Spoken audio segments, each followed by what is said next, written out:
Mga pagbasa ng mga salita ng makapangyarihang Diyos. Ang mga responsibilidad ng mga leader at manggagawa. Ang mga responsibilidad ng mga leader at manggagawa, 26. Ikalawa, mga tao ng Diyos. Pagkatapos pagbahaginan ang mga pagpapamalas ng mga tapat na trabahador, pag-usapan naman natin ang mga pagpapamalas ng isa pang uri ng mga tao. Matapos marinig ang iba't ibang paglalantad at paghatol ng Diyos sa mga tiwaling disposisyon ng lahat ng uri ng mga tao, ang mga individual na ito, kung ihahambing, ay mas nag-iisip tungkol sa sarili nilang iba't ibang nakaraang pagpapakita ng tiwaling disposisyon at iba't ibang saloobin sa Diyos at sa katotohanan na umuusbong sa ilalim ng kapamahalaan ng tiwali nilang disposisyon. Sinisimulan nilang pagnilayan at alamin ang iba't iba nilang pagpapamalas, ikumpara ang sarili nila sa mga salita ng Diyos, suriin ang saloobin nila sa tungkulin nila, at suriin ang iba't ibang katiwaliang ipinapakita nila habang ginagampanan nila ang kanilang tungkulin at sa gitna ng iba't ibang tao, pangyayari, at bagay na inihanda ng Diyos. Sinusuri at kinikilala nila ang sarili nila mula sa bawat detalye habang sinusubukan nilang tanggapin ang paghatol, paglalantad at pagdidisiplina ng Diyos. Sa anong mga paraan mas nakalalamang ang mga individual na ito kaysa sa mga trabahador? Kaya nilang maagap at positibong tanggapin ang katotohanan, ang mga salita ng Diyos, at ang bawat tiwaling disposisyong inilantad ng Diyos. Bagamat minsan ay maaari silang maging negatibo, umiwas o mag-isip pa ngang sumuko, anuman ang mangyari, nagtataglay pa rin sila ng motibasyon na tanggapin ang katotohanan. Ano ang motibasyong ito? Ito iyon. Kayang baguhin ng mga salita ng Diyos ang mga tao. Hangga't tinatanggap ng isang tao ang katotohanan, malulutas ang lahat ng problema at tiwaling disposisyong ito, at sa gayon ay maililigtas ang isang tao. Kung gusto kong maligtas, dapat akong makipagtulungan sa gawain ng Diyos at dapat kong tanggapin ang katotohanan. Halimbawa, nang marinig ang katotohanan tungkol sa pagiging isang matapat na tao, nagsisimula ang ilan na pagnilayan ang sarili nila at mas malinaw na makita ang panlilinlang at panlalansi na ginagawa nila. Gayon din ang mga tuso at buktot nilang aspekto. Naaalala nila ang mga dati nilang kasinungalingan at madadayang pamamaraan na nananatili sa puso o impresyon nila, na paulit-ulit na naglalaro sa isipan nila tulad ng mga eksena mula sa isang pelikula na nagdudulot sa kanila na lalong makaramdam ng kahihiyan, pasakit at kalumbayan. Pagkatapos ng tuloy-tuloy na pagsusuri sa sarili at pagninilay sa sarili, pakiramdam nila ay para silang mga kriminal. Agad silang ganap na nanlalata at hindi nila kayang tumayo. Pakiramdam nila ay hindi sila mabubuting tao kundi masasama, at iniisip nilang mapalad sila na hindi nila direktang nilabanan ang Diyos, na talagang muntik na silang hindi makaligtas. Pagkatapos ay nagsisimula na silang magising, ayaw na mabigo ng ganito bilang isang tao, at nagpapasya silang, dapat akong magsimulang muli at maging isang matapat na tao. Kung hindi, hindi ako maililigtas ng Diyos. Para maligtas, dapat akong maging isang matapat na tao. hinding-hindi ako maaaring sumuko ngayon. Kailanman tanggapin ng mga taong ito ang katotohanan at malalim man o mababaw ang pag-arok nila sa mga salita ng Diyos, ang saloobin nila sa mga salita ng Diyos ay hindi panghahamak, lalong hindi ito pagtutol o paglaban. Sa halip, aktibo nilang kinikilala at tinatanggap ang mga salita ng Diyos at pagkatapos ay palagi na silang handang isagawa ang mga ito. Kapag kumikilos sila o gumaganap ng mga tungkulin nila, ginagawa nila ang lahat ng makakaya nila para hanapin ang mga prinsipyo sa mga salita ng Diyos at pagkatapos ay kumilos ng may kamalayan ayon sa mga prinsipyong ito. Kahit paminsan ay hindi nila mahanap ang mga partikular na prinsipyo o maarok ang direksyon, ang layo nila ay ang gampanan ng maayos ang tungkulin nila. Ang gampanan ito ayon sa mga layunin ng Diyos at nang umaayon sa mga katotohanang prinsipyo. Ang pagkatao ng mga taong ito at ng mga trabahador ay halos pareho. Walang pagkakaiba sa pagitan ng mataas at mababa o ng marangal at hamak. Siyempre, marami sa ganitong uri ng mga tao ay nakikita ang sarili nila bilang mayroong mabuting pagkatao, tunay na nananampalataya sa Diyos, at mayroong abilidad na talikuran ang mga bagay-bagay bilang isang mananampalataya sa Diyos, at ng kahandaang magbayad ng halaga at magtiis ng paghihirap para magampanan ang tungkulin ko. Pero ano ang kaibahan sa pagitan ng mga taong ito at mga trabahador? Matapos nilang marinig ang mga salita ng paghatol at paglalantad ng Diyos sa mga tao, ang saloobin nila ay hindi pagbaliwala, hindi pag-iwas, kundi aktibo at masigasig na pagtanggap. Kahit pa mabagabag at panghinaan sila ng loob pagkatapos nilang marinig ang mga salitang ito, at magpahayag pa nga ng galit sa sarili nilang nabunyag na katiwalian, sa huli, kaya pa rin nilang harapin ng tama ang mga ito, tanggapin ng aktibo at maagap na isagawa at pasukin ang mga ito. Hindi ba't isa rin itong uri ng tao? Hindi ba't sa isang antas ay kumakatawan ang mga taong ito?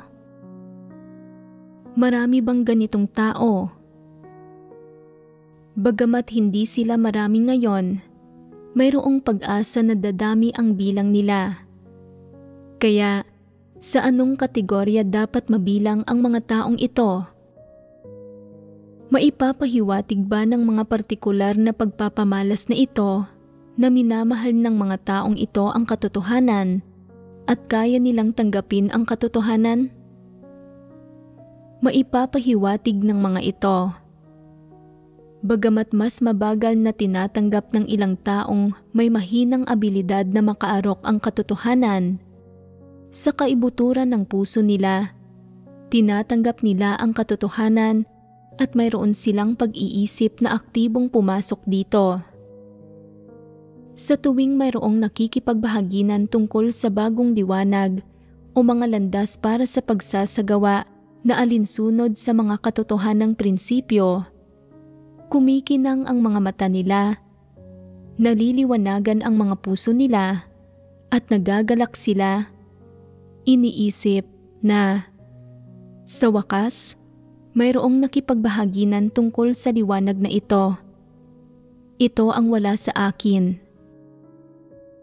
Palagi nilang naaarok kung ano ang wala sa kanila para matamo ang liwanag at kaliwanagan na kailangan nila at wala sa kanila, at para mahanap ang mga katotohanang prinsipyong kinakailangan nila mula sa tunay na pagkaunawang batay sa karanasan na ibinabahagi ng mga kapatid nila. Batay sa mga partikular na pagpapamalas na ito, hindi ba't inaasam ng mga puso nila ang katotohanan?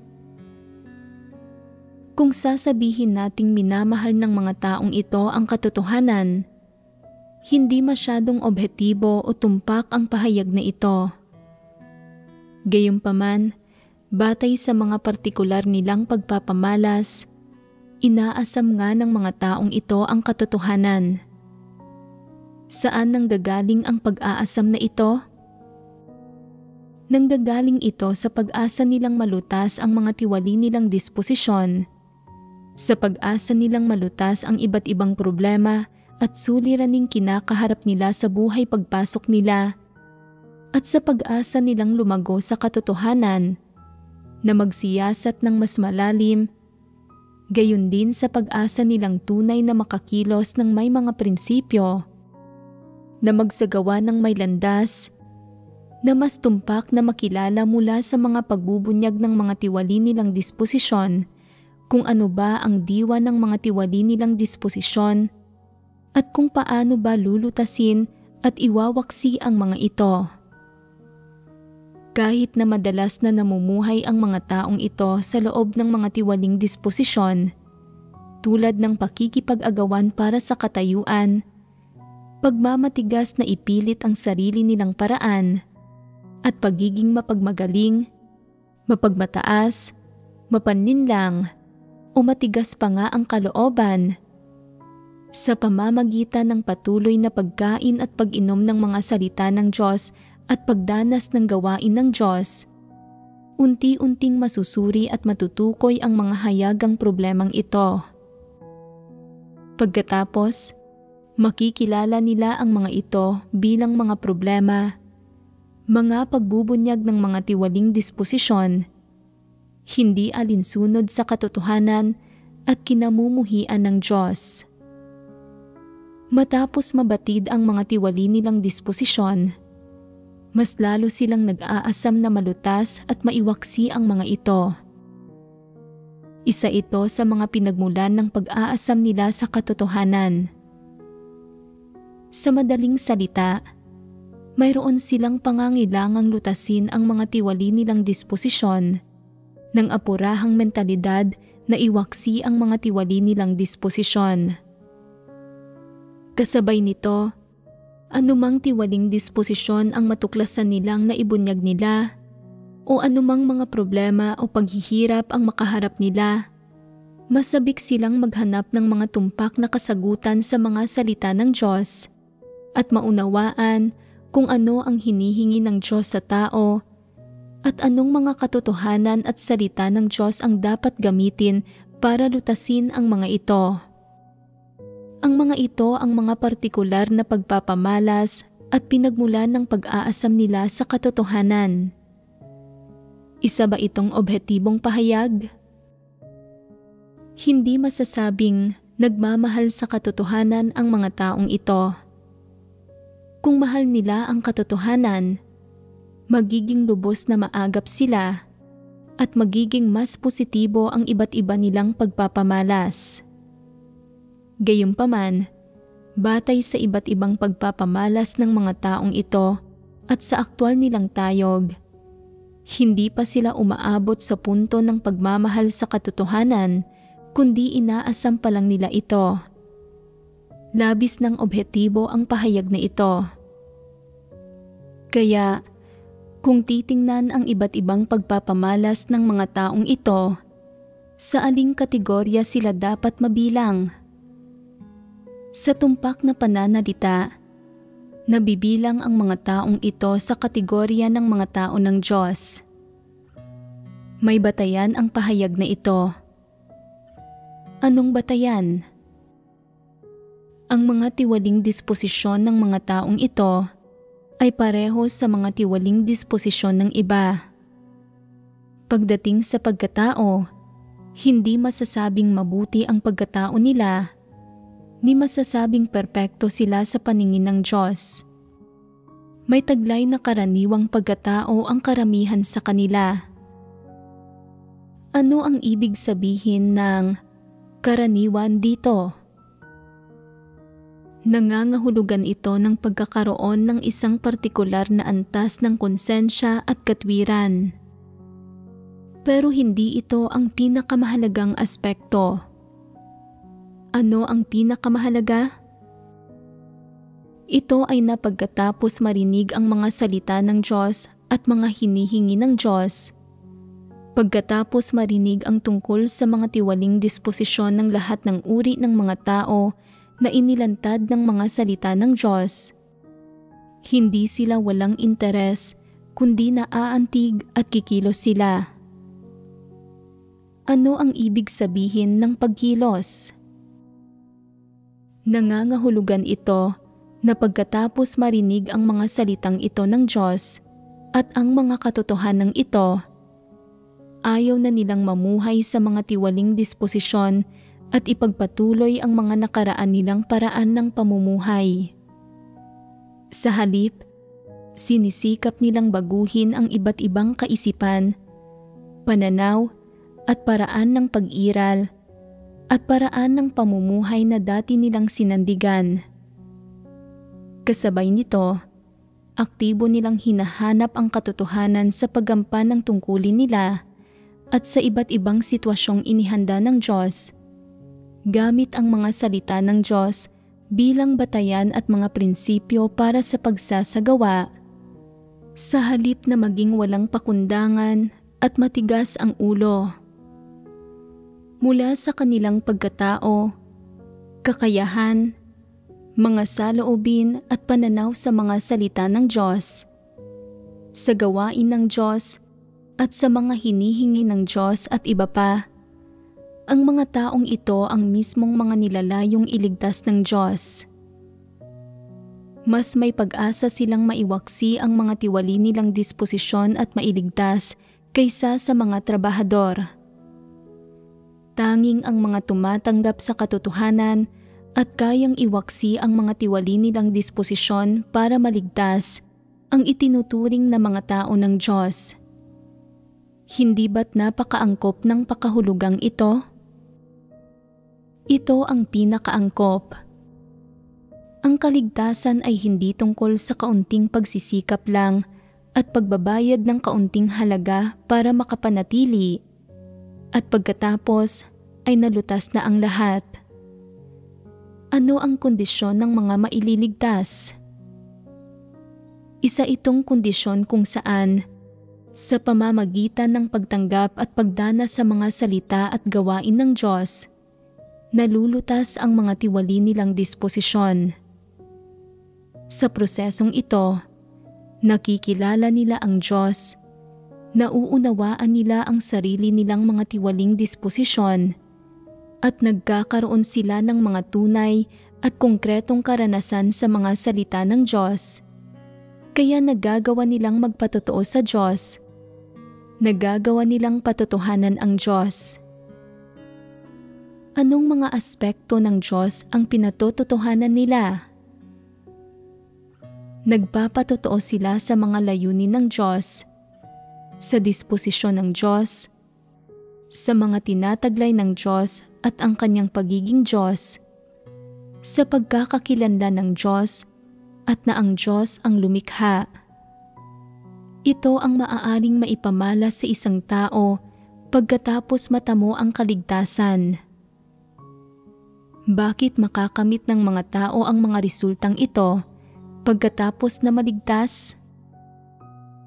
Hindi dahil itinuturing nila ang sarili nila bilang mayroong mabuting pagkatao, tunay na nananampalataya sa Diyos, at mayroong abilidad na talikuran ang mga bagay-bagay bilang isang mananampalataya sa Diyos, at ng kahandaang magbayad ng halaga para magampanan ang tungkulin ko, kaya nakakamit nila ito. Ang tanging dahilan at ang pinakamahalagang punto ay nakaya nilang tanggapin ang mga salita ng Diyos bilang buhay nila. Kaya nilang isagawa ang katotohanan para maiwaksi ang mga tiwali nilang disposisyon, maisantabi ang mga orihinal at dati nilang paraan ng pamumuhay at mga pananaw sa pamumuhay, at tanggapin ang mga salita ng Diyos bilang bago nilang buhay. Ginagamit nila ang mga salita ng Diyos bilang isang batayan sa pag-asal, paggawa ng mga bagay, pagsunod sa Diyos, pagpapasakop sa Diyos, at pagbibigay kasiyahan sa Diyos. Ito ang resulta na maaaring makamit sa gayong mga tao. Ano ang pinakamahalagang aspekto para sa pagkakamit ng kaligtasan? Ang magawang tanggapin ang katotohanan. Tama iyan. Ang magawang tanggapin ang katotohanan ang susi. Sinasabi ng ilang tao, kung gugugulin ko ang sarili ko para sa Diyos hanggang sa wakas, labis ba akong pagpapalain ng Diyos? Kung hindi mo tatanggapin ang katotohanan, pero kaya mo pa ring magpursigi sa pagsunod sa Diyos hanggang sa wakas, nagtatrabaho hanggang sa huli, at sa panahong ito ay walang malalaking pagsalangsang at hindi mo sinasalungat ang disposisyon ng Diyos. Kung gayon, sa gayong mga sitwasyon, ituturing ka ng Diyos bilang isang tapat na trabahador na mananatili. Nagtatanong ang ilang tao, anong uri ng pagpapala ang manatili? Hindi ito maliit na pagpapala. Kung mayroong pagkakataon at posibilidad, maaari mong makita ang tunay na persona ng Diyos at nakasalalay ito sa kung ano ang gagawin ng Diyos sa susunod na kapanahunan. Kung mayroong oportunidad na manatili at mabuhay ng ilan pang dekada, napakamakabuluhan ng pagpapalang iyon. Paano nangyayari ang pagpapalang ito? Nakakamit ito sa pamamagitan ng pagtatrabaho ng tapat habang pinanghahawakan ang pananaw na mayroon akong mabuting pagkatao, tunay akong nananampalataya sa Diyos, kaya kong talikuran ang mga bagay-bagay, at handa akong magbayad ng halaga at kaya kong magtiis ng paghihirap para magampanan ang tungkulin ko. Hindi ba't dapat marunong makontento ang mga trabahador? Dapat silang maging kontento na matamo ang pagpapalang ito. Ni hindi mo tinatanggap ang mga salita ng Diyos, pero dahil nakikita ng Diyos ang katapatan at abilidad mong magtrabaho hanggang sa wakas, nang hindi lumilisan sa panahong ito, nang hindi sinasalungat ang disposisyon ng Diyos o nilalabag ang kanyang mga atas administratibo, nang hindi gumagawa ng malalaking pagsalangsang, ipinagkakaloob niya sa iyo ang pagpapala at biyayang ito.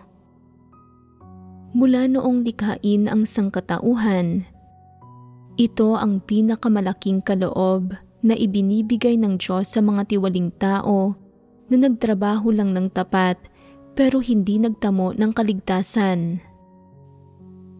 Nagsikap ka lang ng kaunti at hindi mo man lang tinatanggap ang mga salita ng Diyos. Ang makatanggap ng gayon kalaking pagpapala ay napakainam na. Ito ang napakalaking biyaya ng Diyos. Ang isa pang kategorya ay ang mga tao ng Diyos na kakatalakay lang natin. Ang mga pagpapalang matatanggap ng mga tao ng Diyos ay tiyak na mas malaki kaysa sa mga matatanggap ng mga trabahador. Kung gayon, ano ang pagpapala sa mga tao ng Diyos? Siyempre, hindi ito kasing simple nang makapanatili lang o magkaroon ng oportunidad na makita ang tunay na persona ng Diyos. Mayroong higit pang mga pagpapala, pero hindi natin tatalakayin ang mga ito rito. Hindi makatotohanan na talakayin iyon, at bukod pa roon, kahit pa sabihin ko sa inyo, hindi naman ninyo mauunawaan o matatamo ang mga iyon sa ngayon. Ang mga tao ng Diyos ang mga nilalayong iligtas ng Diyos at sa buong sangkatauhan, matatanggap nila ang pinakamalalaking pagpapala. Hinding-hindi ito isang pagmamalabis.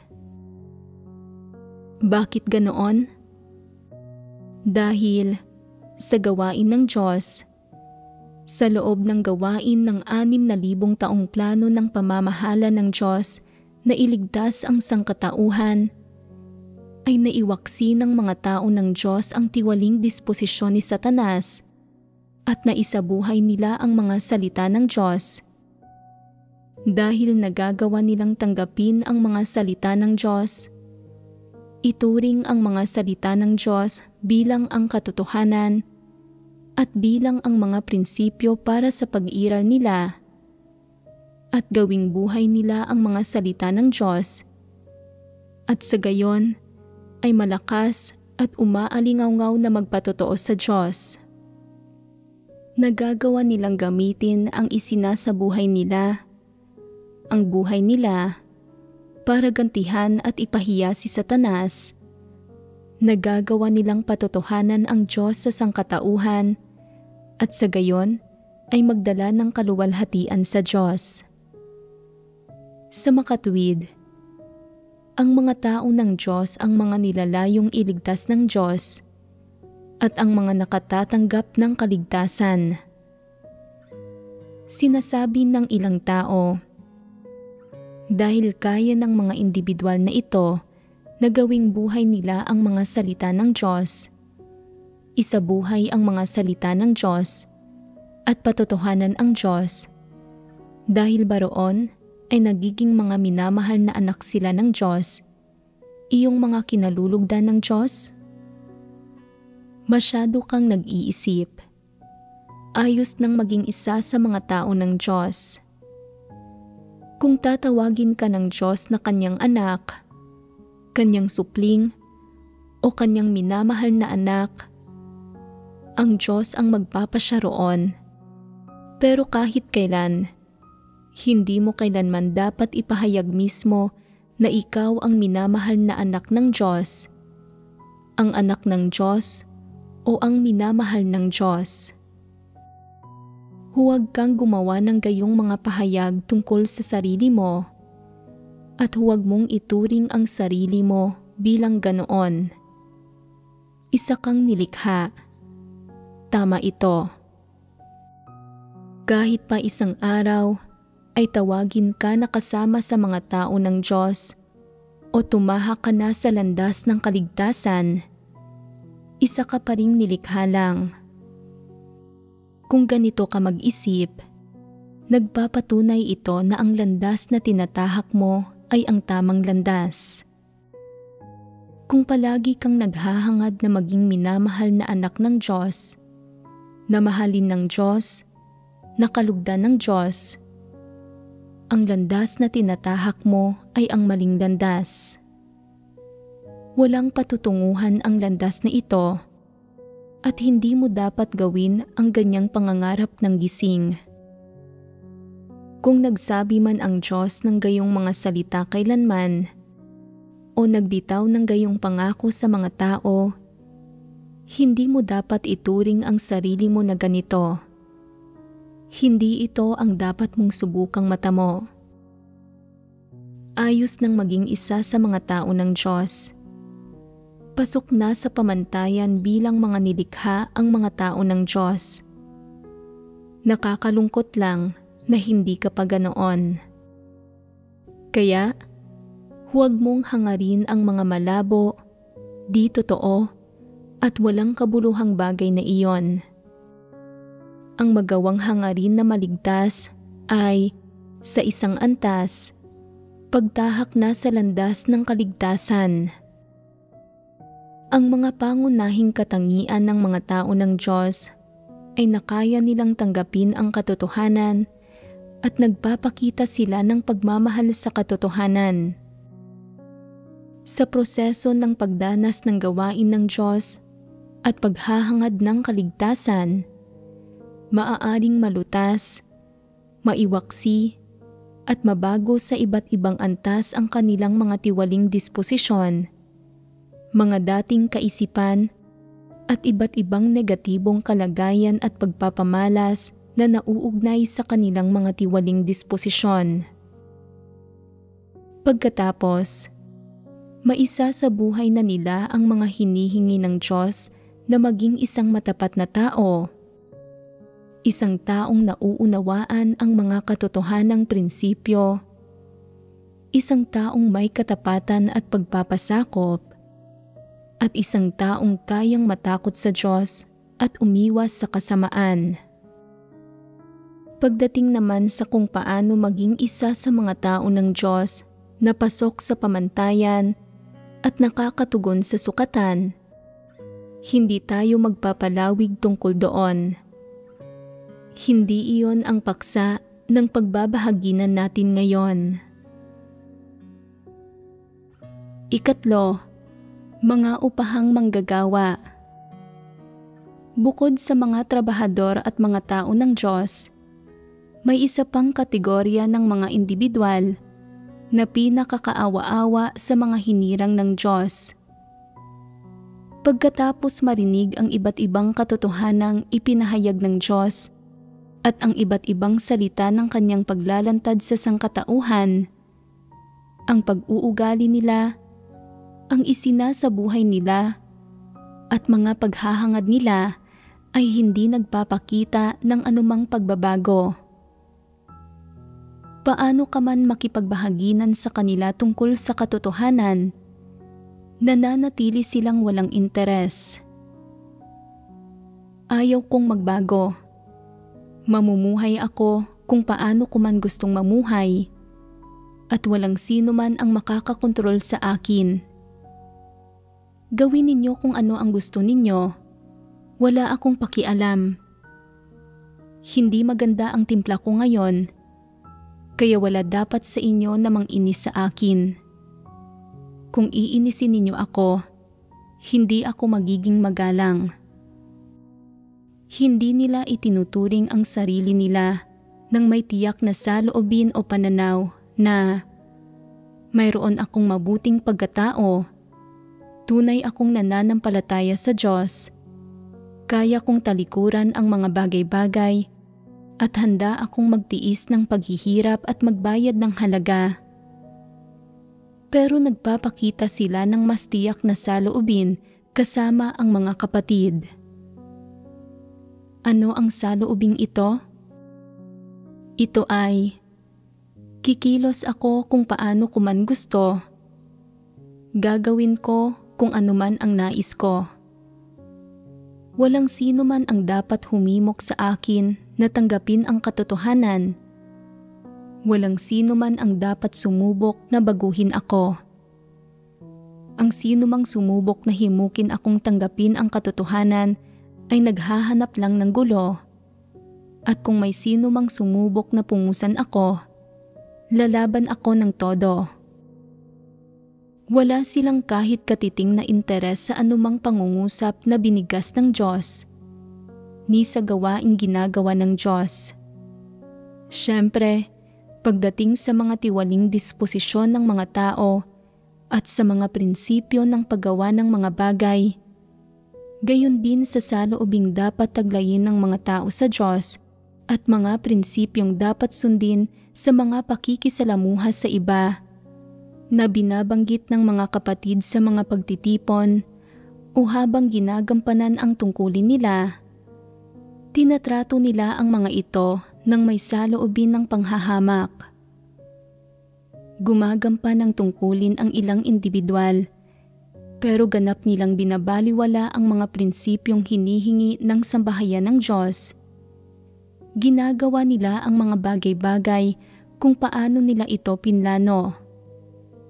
Pagkatapos mong makipagbahaginan sa kanila tungkol sa mga prinsipyo, sumasang-ayon sila ng harap-harapan, pero pagkatapos ay tumatalikod sila at nagsisimulang kumilos ng walang pakundangan at basta-basta na nagpapakita ng malademonyo nilang aspekto. May mga individual ding mukhang mga disenteng tao sa panlabas, pero kapag nakikipag-usap o nakikipagkwentuhan ka sa kanila, Hindi tama ang mga pananaw nila. Hindi tama ang tono nila. At ang mas malala pa ay hindi tama ang disposisyon nila na ginagawang imposible na makipag-usap sa kanila. Kapag tinanong mo sila, umiiral ba sa mundo ang Diyos? Sasabihin nila, hindi ko alam. Sasabihin mo, dapat itong gawin sa ganitong paraan, layunin ito ng Diyos. Tutugon sila, sa tingin mo ba ay mahirap akong pakisamahan? Nilalayon mo bang bigyan ako ng problema? Sinusubukan mo ba akong patalsikin? Sasabihin mo, ang pagkilos ng ganito ay pagkakalat ng mga kuro-kuro at pagbubulalas ng pagkanegatibo na maaaring maging sanhi na matisod ang ilang bagong mananampalataya. Dapat tayong sumunod sa mga panuntunan ng sambahayan ng Diyos at dapat malinaw sa atin ang mga prinsipyong dapat sundin sa mga pakikisalamuha at pakikisama ng mga tao sa isa't isa. Kung hindi makapagpapatibay o makatutulong sa iba ang sinasabi at ginagawa, kahit papaano man lang, hindi dapat ito magkaroon ng negatibong epekto sa iba. Ito ang katwiran na dapat taglayin ng isang tao na may normal na pagkatao. Sasabihin nila, nakikipag-usap ka sa akin tungkol sa normal na pagkatao, nangangaral sa akin tungkol sa mga panuntunan. Sino ka ba sa tingin mo? Ano ba ang mali sa pagbubulalas ko ng pagkanegatibo? Para sa bawat bagong mananampalatayang natitisod, nababawasan ng isa ang mga bagong mananampalataya. Makaiiwas ako na mainis na makita sila. Walang saysay ang pagkikipag-usap sa kanila tungkol sa mga panuntunan at gayon din ang pagtatalakay tungkol sa pagkatao. Paano naman ang pagbabahagi tungkol sa katotohanan? Ang pagbabahaginan tungkol sa mga salita ng Diyos? Hindi rin sila nakikinig sa pagbabahaginan tungkol sa mga salita ng Diyos. Walang nangangahas na punahin sila. Walang nangangahas na abalahin o inisin sila. Mayroon bang ganitong mga tao sa iglesia? Sa mga pinaalis na, mayroon ngang gayong mga individual. Ang mga taong ito ba ay mga trabahador, mga tao ng Diyos, o ano? Sila ay mga taong itiniwalag. Bakit sila itiniwalag?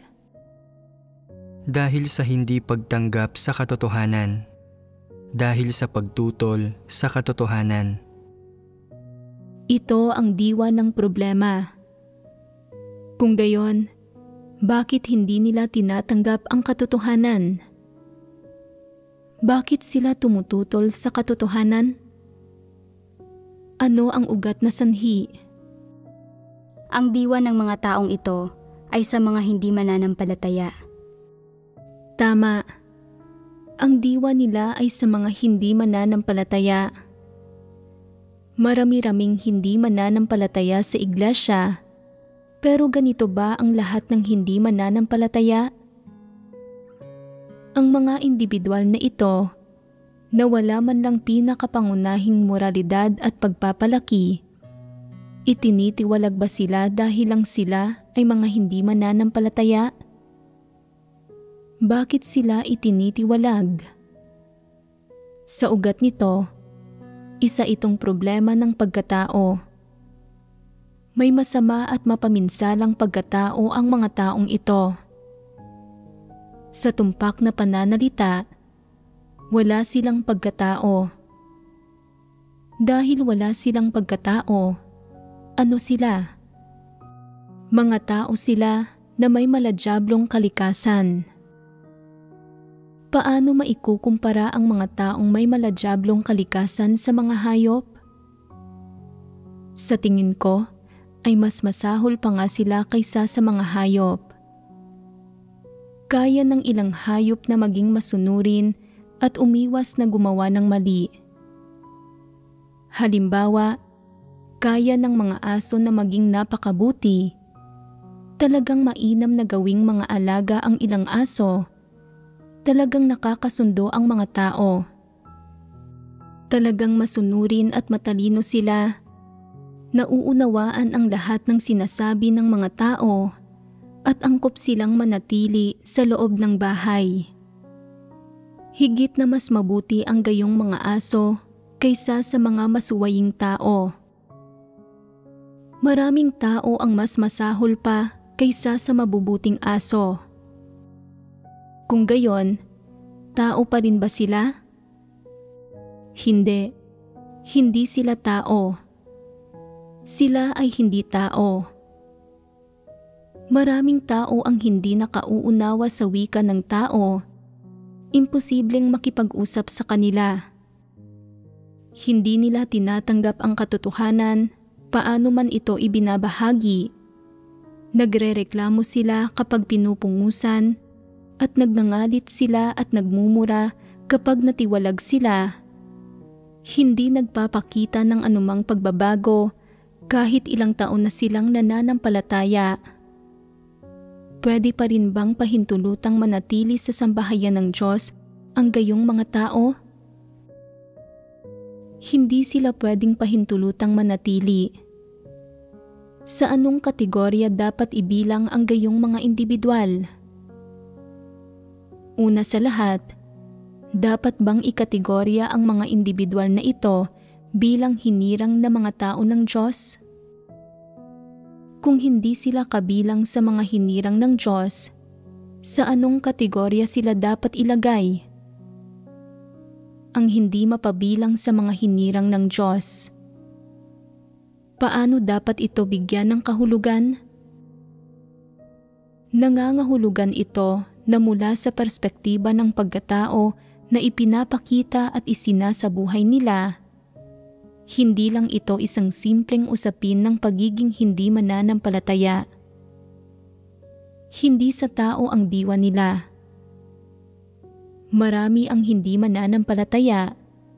Kasing sama at kasing mapaminsala ba silang lahat ng mga individual na ito? Hindi.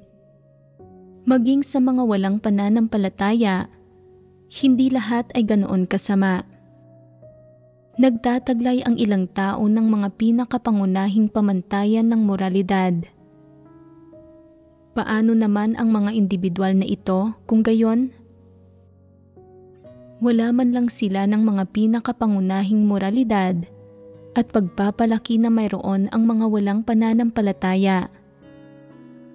Ang mga pagbubunyag nila at ang isinasabuhay nila sa tumpak na pananalita ay hindi pasok sa mga pamantayan ng moralidad ng tao. Ang diwa ng mga taong ito ay pagiging maladyablo. Kung gayon, mula sa perspektiba ng diwa nila, inililigtas ba sila ng Diyos? Hindi sila inililigtas ng Diyos. At bakit ganoon? Dahil masama at mapaminsala ang pagkatao nila, malademonyo ang kalikasan nito, at sa gayon ay tumututol sila sa katotohanan at nilalabanan nila ito. Ang totoo, ang ganitong paglalarawan ay pagtataas sa kanila.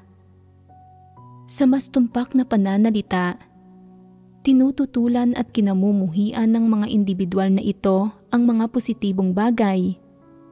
Hindi sila umaabot sa antas ng pagiging tutol sa katotohanan at hindi pagtanggap dito.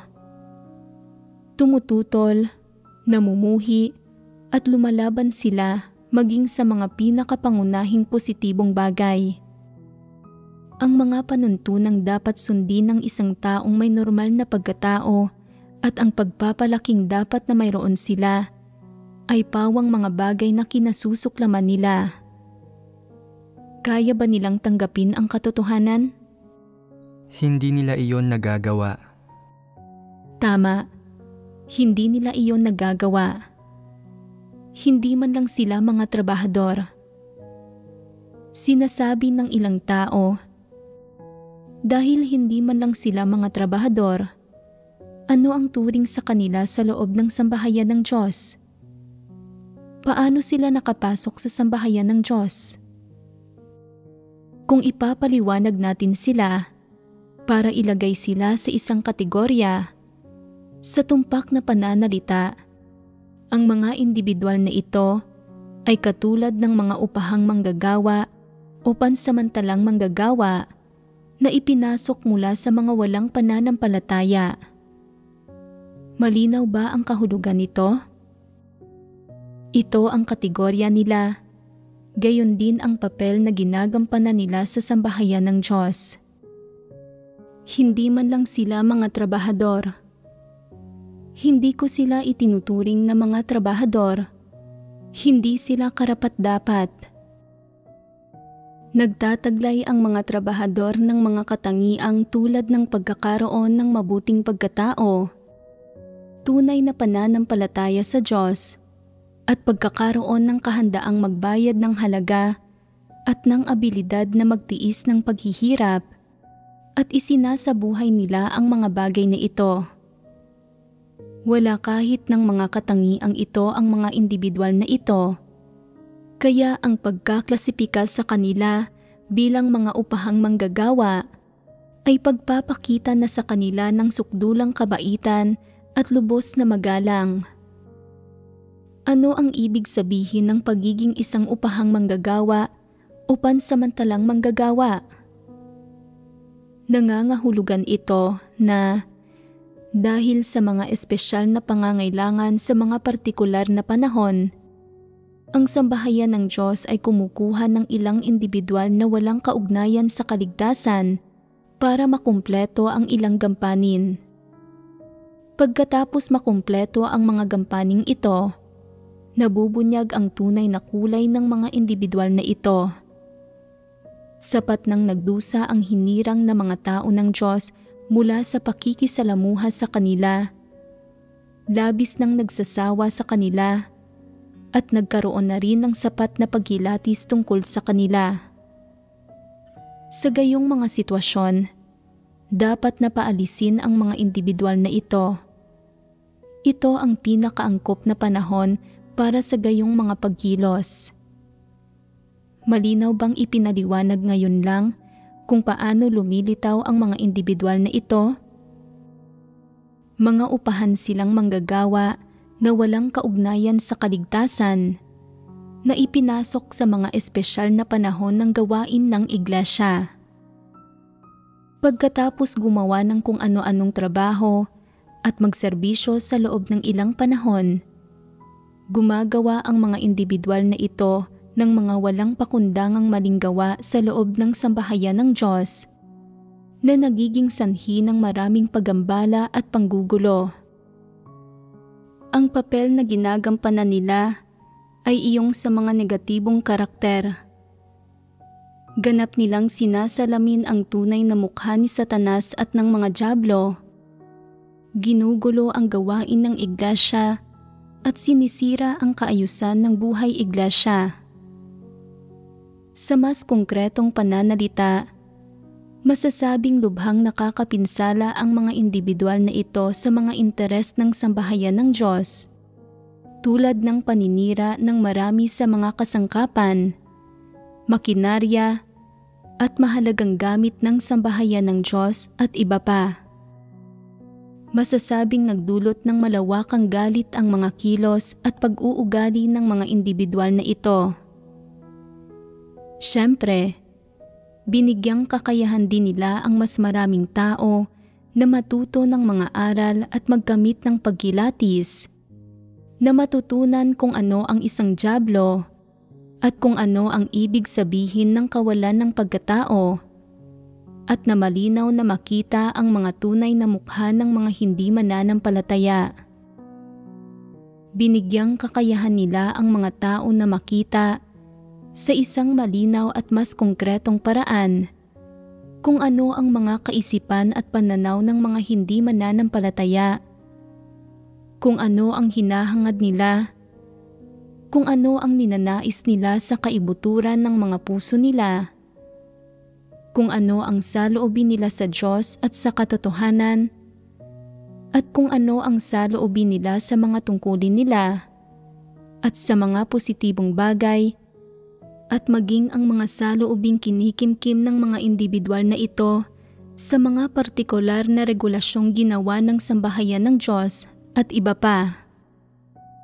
Kapag nagiging ganito kapartikular ito, kung paano isinasabuhay ng mga individual na ito ang pagkatao nila, ang pagkataong diwa nila, at kung ano ang hinahangad nila, ay pawang ganap na nalalantad. Kung gayon, ang pagpapanatili sa mga individual na ito sa iglesia ay tila kalabisan. Magdudulot ito ng malaking pinsala sa hinirang na mga tao ng Diyos at hindi talaga ito kapaki-pakinabang sa kanila. Ito na ang panahon para lumisan sila. Kaya, kung sasabihin natin na binigyan sila ng sambahayan ng Diyos ng sapat na panahon at mga pagkakataon para tanggapin ang katotohanan at sambahin ang Diyos, tama ba ang pahayag na ito? Paano ito dapat sabihin kung gayon? Binigyan sila ng sambahayan ng Diyos ng maraming pagkakataon at sapat na panahon para magbago, pero nagbubunyag ng isang katunayan ang huling resulta. Ang isang dyablo ay palaging isang dyablo sa anumang panahon at hindi maaaring magbago kailanman. Ito ang katunayan. Posible bang maipagawa sa malaking pulang dragon na kilalanin ang katayuan at pagkakakilanlan ng Diyos? Ang mapagbago at mapasunod sa ilang panuntunan ang mga taong ito na may malademonyong kalikasan. Makakamit ba ito? Hindi nila ito makakamit. Ang pagbibigay sa kanila ng mga pagkakataon ay hindi para tanggapin nila ang katotohanan. Kilalanin nila ang gawaing ginawa ng Diyos o kumilos sila ayon sa mga katotohanang prinsipyo, kundi para bigyan sila ng mga pagkakataon na magbago. Kung mayroong kahit katiting na palatandaan na nagbago na sila, maaaring magbago ang kalalabasan nila kalaunan. Gayunpaman, hindi alam ng mga taong ito kung ano ang mabuti para sa kanila. Palaging magiging ganoon lang ang malademonyo nilang kalikasan. Gaano kahabang panahon man o ilang pagkakataon man ang ibigay sa kanila, hindi magbabago ang isinasabuhay nila at ang diwa nila. Isa itong katunayan. Sa makatwid, ang pinakamabuting paraan para pangasiwaan ang mga taong ito ay ang tanggalin sila sa mga tungkulin nila, paalisin sila sa iglesia, at tiyakin na wala na silang koneksyon o kaugnayan sa sambahayan ng Diyos. Mayroon bang mga individual na mag-aatubiling makita silang lumisan at maaawa sa kanila na magsasabing, napakabata pa ng mga taong ito. Kung bibigyan sila ng panahon, magiging mahusay sila. Mayroon silang napakagaling na kakayahan, labis silang binigyan ng kaloob at talento. Napakaganda sana kung kaya nilang tanggapin ang katotohanan. Kung magiging mas mapagmahal at mapagparaya sana ang sambahayan ng Diyos at magbibigay sa kanila ng mas marami pang pagkakataon para magsisi. Kapag tumanda sila, baka mag-iba ang mga bagay-bagay.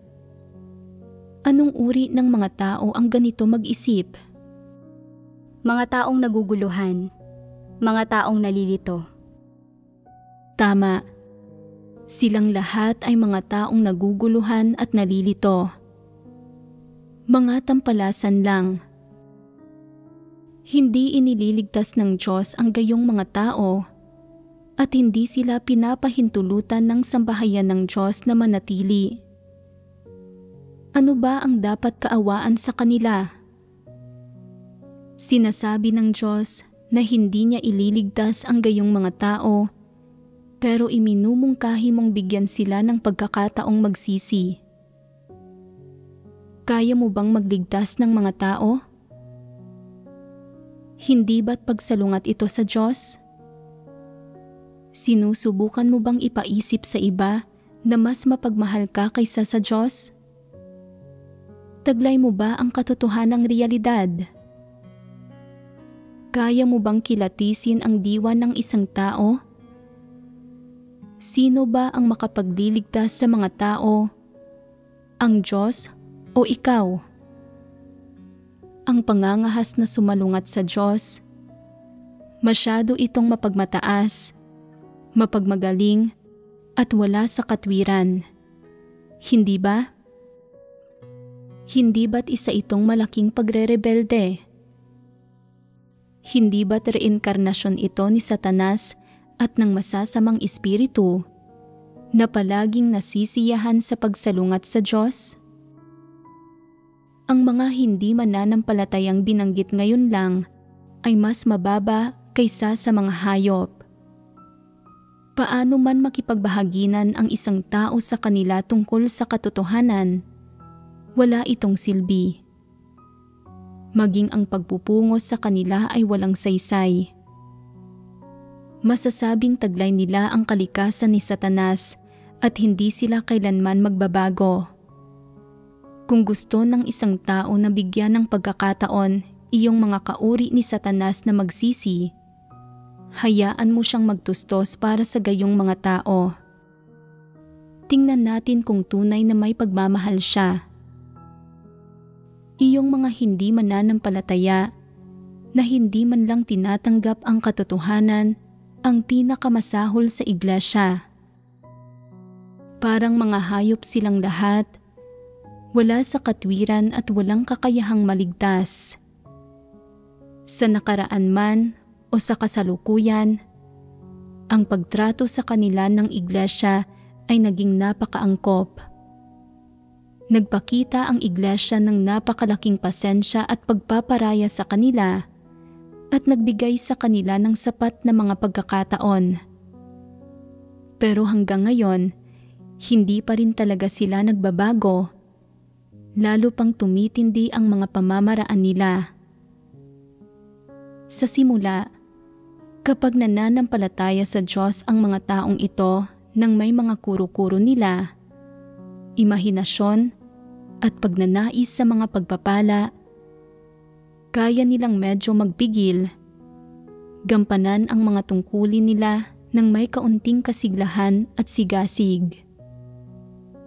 Gayunpaman, sa huli, kapag nakikita nila na nangangahulugan ang pananampalataya sa Diyos ng paghahangad sa katotohanan, pagkilala sa gawain ng Diyos, at pagpapasakop sa Diyos, at iyon na lahat iyon, ganap na nalalantad ang saloobin nila sa Diyos at sa katotohanan, pati na rin ang tunay nilang kulay.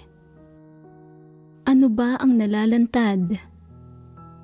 Hindi lang sila walang pagkatao, konsensya, at katwiran, kundi labis-labis din silang malupit, buktot, at mabangis.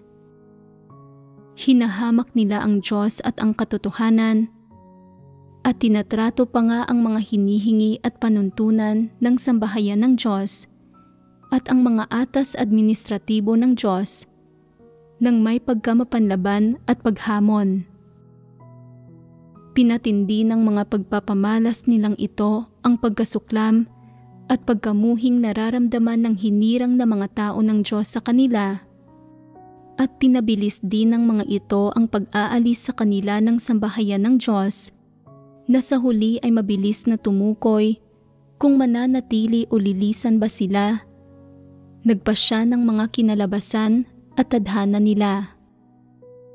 Sila ang may gawa ng mga kinalabasan at tadhana nila. Hindi naganap ang mga ito dahil sa pag-uudyok o panunulsol ng sinuman o dahil pinwersa o tinukso ng isang tao ang mga taong ito, at lalo namang hindi naganap ang mga ito dahil sa mga objektibong sitwasyon. Ang mga kinalabasan at tadhana nila ay kagagawan din nila. Naganap ang mga ito dahil sa sarili nilang mga pagpili at tinukoy ang mga ito ng kalikasang diwa nila at ng mga landas na tinahak nila.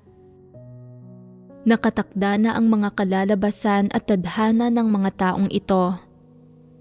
Sa sandaling mapaalis sila mula sa hanay ng mga gumagampan ng tungkulin nila, hindi na sila mga trabahador man lang. Maiisip mo ng mabuti kung anong uri ng tadhana ang mapupunta sa kanila. Hindi ito karapat-dapat na banggitin dito dahil hindi sila karapat-dapat.